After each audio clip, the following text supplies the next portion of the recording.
है हम बहस कर रहे हैं कि क्या मौत के तांडव के बाद भी भारत में इंस्टीट्यूशनलाइज अब ब्रेकडाउन जो हो चुका है उसको ठीक करने की अति आवश्यकता है।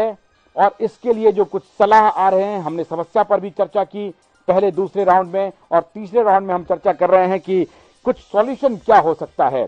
कमल जी की तरफ से एक सुझाव आए हैं कि इंटरनल सिक्योरिटी के लिए अलग से एक मिनिस्ट्री का गठन हो ताकि उसके ऊपर फोकस हो और डेडिकेटेड काम किया जा सके और उसको ठीक से एग्जीक्यूट भी किया जा सके।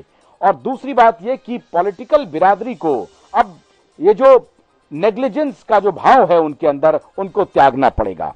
आपको क्या लगता है? और एक नवीन जी जो कह रहे थे कि नहीं, एक्शन होना चाहिए, रिस्पॉन्सिबिलिटी फिक्स होनी चाहिए। अब जिसने शेयर किया उसकी सिर्फ इस बात से नहीं हो जाती है कि उन्होंने सूचना क्या आदान प्रदान कर लिया, कदम उठाना भी चाहिए था। नहीं, एक्शन कौन लेगा? एक्शन तो जनता को ही लेना है। पहली बात यह है कि ये मामला की तो नहीं हो सकती है ना कि जनता संसद पे चले जाए और एक्शन ले ले। एक्शन किसी न जनता एक्शन लेती है चुनाव में। नहीं, संसद पे इस पर बहस होनी चाहिए, जनता का एक्शन लेना चाहिए आम चुनाव में। गुड गवर्नेंस वाले लोगों को लाना चाहिए। देखिए, ये मामला है प्रोएक्टिवनेस का।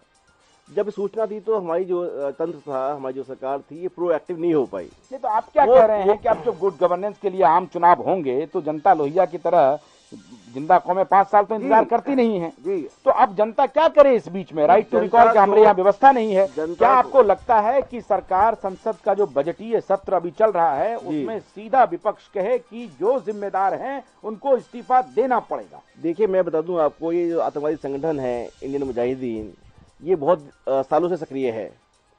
2008 के बारे में बता दूं कि अब तो ये सूचना ही थी। पहले वो लोग न्यूज़ चैनल्स में मैसेज दे के धमाके करते थे, उसके बाद भी ये तंत्र कुछ नहीं कर पाया था।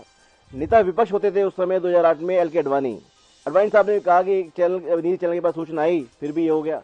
तो ये सब निकम्मापन है। ये आज से नहीं, बहुत सालों से चल रहा है और ये आम गरीब जनता इसको झेल रही है। क्या कह रहे हैं कि सजा जो है वो जनता देगी और चुनाव के माध्यम से देगी? जी, और रास्ता नहीं है जनता के पास। इंटरनल सिक्योरिटी के लिए एक मिनिस्ट्री बना दिया जाए, इससे काम नहीं चलेगा? नहीं, वो थोड़ा बहुत उसमें हो सकता है, लेकिन जब तक अलर्ट लोग, विजिलेंट लोग जब तक सरकार में नहीं आएंगे। अगर नवीन जी के शब्दों में हम चलें तो अगर नवीन जी कह रहे हैं कि नहीं, अभी इस घटना के संबंध में सरकार इस मुद्दे पर संजीदा है, आतंकवाद के मुद्दे पर, यह मैसेज भी तो जाना चाहिए। ये कैसे हो सकता है? देखिए, हमारे जो गृह मंत्री हैं, उनकी जो कार्यशैली है, उनकी जो बॉडी लैंग्वेज है, वो बहुत स्लो है। वो लगते ही बहुत स्लो है। तो ऐसे व्यक्ति को, स्लो व्यक्ति को गृह मंत्री नहीं होना चाहिए कम से कम। आप कह रहे हैं मतलब बॉडी लैंग्वेज की वजह से उनको इस्तीफा देना चाहिए? उनका काम ठीक नहीं। बॉडी लैंग्वेज नहीं, उनका जो काम करने का तरीका बहुत स्लो है। तो वो अब देखिए, मैसेज पास ऑन करा दिया, उनको सपोर्ट नहीं किया, उनको हम ऑफिस आए कल जो है, हमें तो दिखाई नहीं दिया कहीं पे भी हाई अलर्ट है।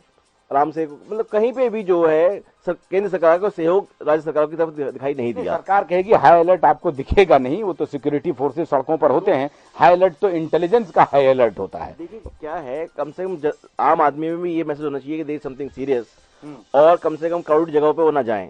साहब, ये मैसेज देने के लिए सरकार क्या करे? कमल जी कह रहे हैं कि एक तो इंटरनल सिक्योरिटी के लिए एक मिनिस्ट्री बनाए, जो सॉल्यूशन उनका फौरी सॉल्यूशन है। हालांकि वो कह रहे हैं कि फुल प्रूफ नहीं है, लेकिन एक कदम हो सकता है। नवीन जी कह रहे हैं कि नहीं, इस घटना के ऊपर, नहीं तो फिर घटनाएं होती रहेंगी, जो आप भी कह रहे हैं लगातार हो भी रही हैं, इसके ऊपर सरकार क्या करे जो लोगों में ये विश्वास जगे कि नहीं, सरकार कुछ कर रही है। अगर आप इस गलतफहमी में अभी भी हैं कि ये सरकार कुछ कर सकती है, तो गलतफहमी या खुशफहमी जो कहिए, आपको मुबारक। क्यों नहीं कर सकती है? मैं बताता हूं। मैं खुशफहमी क्यों ना पालूं कि हाँ कर सकती है? जी, मैं बताता हूं। सिर्फ इसी सरकार की बात नहीं है, इसके पहले की भी सरकारों की बात मैं बताऊं कि हम जिस प्रणाली द्वारा गवर्न होते हैं, पार्लियामेंट्री सिस्टम, वही फेल कर गई है। ये फेल कर गई है। अब देश की जनता को वक्त आ गया है कि फिर से सोचना होगा। सुनिए, पार्लियामेंट्री फॉर्म ऑफ गवर्नमेंट सुनिए। नेताओं से हमारी बात होती है, नेता कहते हैं कि भाई देखिए, हम तो इलेक्टेड रिप्रेजेंटेटिव हैं, हम अगर बढ़िया काम नहीं करते तो आप 5 साल में हमें रवाना कर देते हैं। उसी के जवाब में दे रहा हूँ। एक कॉलर आ रहे हैं। जी, अपना नाम बताइए, कहां से बोल रहे हैं और क्या सवाल है आपका? सर, मैं सऊदी अरब से बोल रहा हूँ। मेरा नाम अबू करीम है और मैं ये 3 एडिटर जो बैठे हुए हैं, पत्रकार साहब, हमारा इनसे सवाल है, ये लगभग नेताओं से बराबर इनका बातचीत होता है। अच्छे पढ़े लिखे हैं, अच्छे जानकार हैं, एडिटर हैं पत्रकार का। और ये मैं पूछने चाहता हूँ कि अभी थोड़ा ही दिन पहले बलात्कार की केस चल रही थी, इतना जोर तोड़ से चल रही, सभी चैनल पे चल रहा था, बहुत अच्छा मुद्दा उठा था और बहुत हद तक काम भी हो गया था।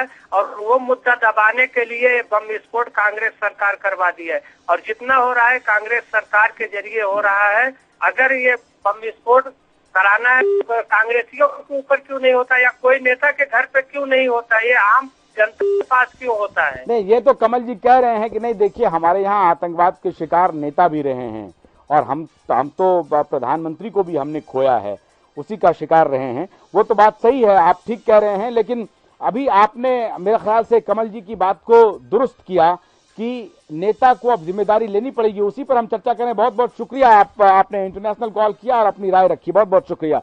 साहिब साहब, मैं ये कह रहा हूं, जो लोग अब उन्होंने एक सवाल, हालांकि उनका सीधा कांग्रेस के ऊपर था, मैं उस पर नहीं जाना चाहता हूं कि कांग्रेस। पहले मैं अपनी बात खत्म कर लूं। देखिए, ये बहुत सीरियस बात है जी।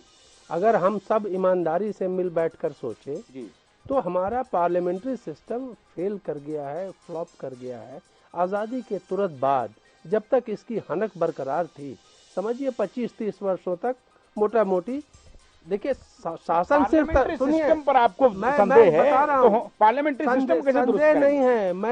मैं तो ये मान के चल रहा हूं कि ये सिस्टम फेल कर गया है। अब क्या हम अपनी शासन प्रणाली को बदलें?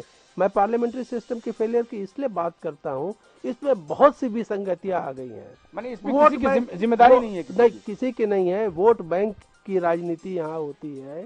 और दूसरी बात, जनता के चुने हुए प्रतिनिधि बिल्कुल हुक्मरान बन जाते हैं, उनमें सर्विस का कोई सेंस नहीं। साहब, आप जिम्मेदारी की बात, शाह साहब आप तो इशारा कर रहे हैं डिक्टेटरशिप की तरफ। आप कह रहे हैं कि जनता के चुने हुए प्रतिनिधि और वोट बैंक के लिए अगर होता है तो चलो वोट ही ले लेना है और हमारी जो मर्जी चलेगी। आप चाहते हैं कि हमारे यहाँ डिक्टेटोरियल फॉर्म ऑफ गवर्नमेंट हो, उस तरह का हमारा संसदीय व्यवस्था हो। आप जो भी व्यवस्था करिए, जनता तो सुरक्षित रहनी चाहिए, जनता को राहत होनी चाहिए। मैं डिक्टेटरशिप की बात नहीं करता हूँ। शासन प्रेसिडेंशियल फॉर्म ऑफ गवर्नमेंट भी हो सकता है। अब देखिए, वोट बैंक की राजनीति को हटाइए और हटाने के साथ साथ बहुत सी और कमजोरियों को दूर करिए। तो मतलब आप ये कह रहे हैं कि जो अभी का संसदीय व्यवस्था है इसमें भी कुछ परिवर्तन हो सकते हैं और जिस तरह नहीं, इसमें कॉस्मेटिक चेंजेस से काम नहीं चलने वाला है। मैं आपको याद दिला दूं, तो नेशनल गवर्नमेंट बनाइए, ये इतिहास कह रहे हैं नेशनल गवर्नमेंट बनाइए, उससे भी नहीं होगा। तो फिर प्रेसिडेंशियल फॉर्म ऑफ गवर्नमेंट में क्या हो सकता है? मैं कह रहा हूं सभी दलों को सरकार में शामिल किया जाए, आप ये कह रहे हैं? मैं कह रहा हूं मोटी बात कि शासन और सत्ता तलवार से सिर्फ नहीं चलती है, तलवार में धार होनी चाहिए, तलवार की शान होनी चाहिए। कोई सिस्टम ऑफ गवर्नेंस लाइए, अगर तलवार की शान को आप नहीं बरकरार रखिएगा, उसकी हनक को नहीं बरकरार रखिएगा, तो कोई भी सत्ता चरमरा जाएगी। नहीं, तो अब आप जिम्मेदारी की बात कर, मैं कह रहा हूं, मैं सोल्यूशन, आप जिम्मेदारी की बात कर रहे हैं। राज्य सरकार जिम्मेदार है आंध्र प्रदेश की, केंद्र सरकार पूरी तरह जिम्मेदार है, दोनों को इस्तीफा, दिल्ली पुलिस जिम्मेदार है, दोनों को इस्तीफा देना चाहिए। अब आप समझ लीजिए, क्या सबको हटा देना चाहिए? ये तो जनता को सोचने का वक्त आ गया है। आप ये जनता